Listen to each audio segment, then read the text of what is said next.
Hello, everyone. Welcome to Anointed Lady TV, the home of news and politics.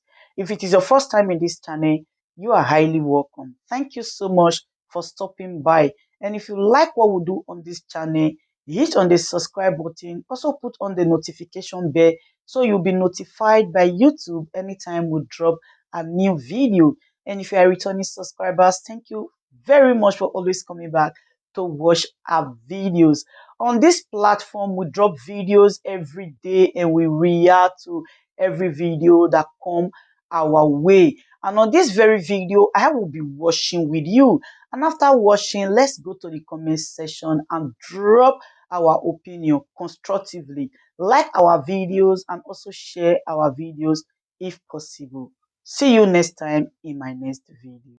Man that commands millions of followers, you don't need to ask yourself whether he's a threat. Somebody that even in detention, people are still observing, sit at home, whether by force or whether by conviction. The point is that there is large followership. He has signed the electoral act, a wonderful act. Now that you have signed the electoral act, are you going to go to election with so much insecurity in the East? Decision of the president to ignore the people from the Southeast, our people, not to talk to them, is something that every night when I'm sleeping, I keep wondering, is there that there's something that our people did to him that he cannot forgive? If the news of Sunday release, it enlightened our heart because his struggle has been about the right of the people to live peacefully and live without being killed. And same with our brother.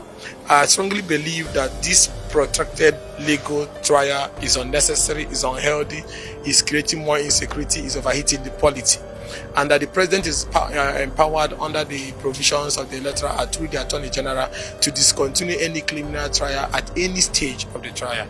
And all they need is for Attorney General to internally, and the trial is discontinued. So the question is, why is the president not looking at political solution? There's a lot of insecurity growing gradually, day by day in the East and across all different parts of the southern part of the country.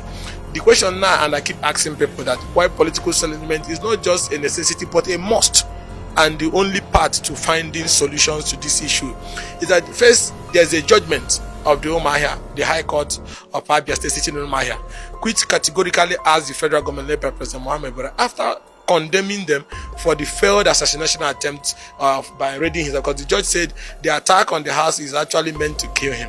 Now the judge now said clearly that the federal government should adopt political solution. If the judge, after delivering judgment, goes extra mile to say take political solution, is giving the government a road, and that I thought that by now the president should have started exploring those options by engaging politically to find a solution as the only way to solve this agitation that is also increasing insecurity. And let me say this. The question now is, what led to the agitation?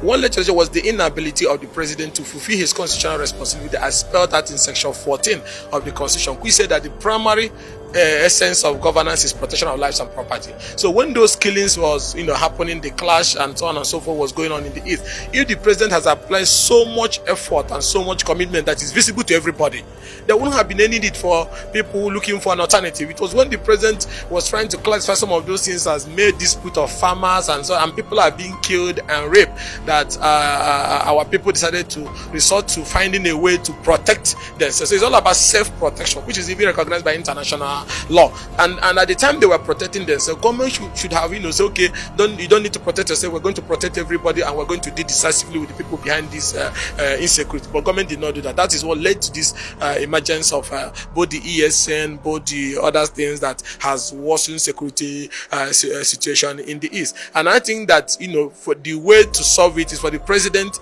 to as a father to understand that these people were pushed to the wall in the desire to defend and protect themselves, and then say, okay, let us call everybody to the round table. Once you call everybody to the round table, it's okay, what is this issue? And why do I keep saying this political round table? When the Niger Delta issue came up, there was a round table to find solution. The white people were being killed, pipelines were being blown, there was economic sabotage and so on and so forth. But part of it was also human rights struggle. When the issue of the OPC came up, when the issue of even Boko Haram Haram, as bad as Boko Haram is, government were able to negotiate with some of them, reintegrate them into society and train them. So if you can train terrorists and then people that are, agitating for self-preservation, self-protection and self-defense and so on and so forth, you should be able to call them. It's a less crime. You should be able to call them. It's not even a crime because it's recognized by God, it's recognized by the Bible, it's recognized by international law, it's recognized by our constitution. So I expected that the president should have called everybody together and said, okay, southern leaders or southeast leaders, what is the problem? Okay, because of this and that, I give you this one, I give you this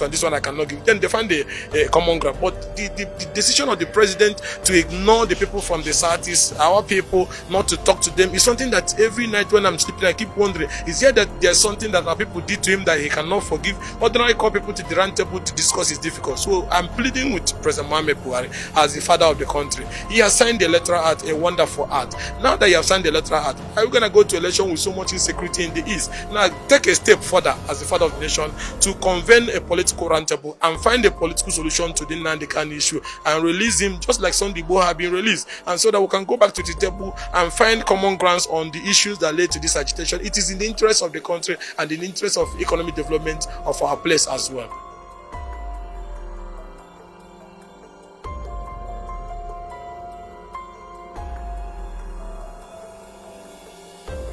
Of course, definitely. A man that commands millions of followers, you don't need to ask yourself whether he's a threat. Somebody that even in detention, people are still observing, sit at home, whether by force or whether by conviction. The point that there is large followership that the man enjoys, even with the level of government, pressure and intimidation and so on and so forth. People that still believe in him is still coming out. The point is not whether he's a threat or not. The point that there was genuine agitations, and those genuine agitations need to be addressed. And even if you remove him from the picture today, another person, as long as those injustices are still there, will rise up. So it's not even about him. There have been other people before him. So the only way to find sustainable solution, like I said before, is not a question of whether he's a threat or not a threat, is to call everybody together and address those agitations that led to these issues.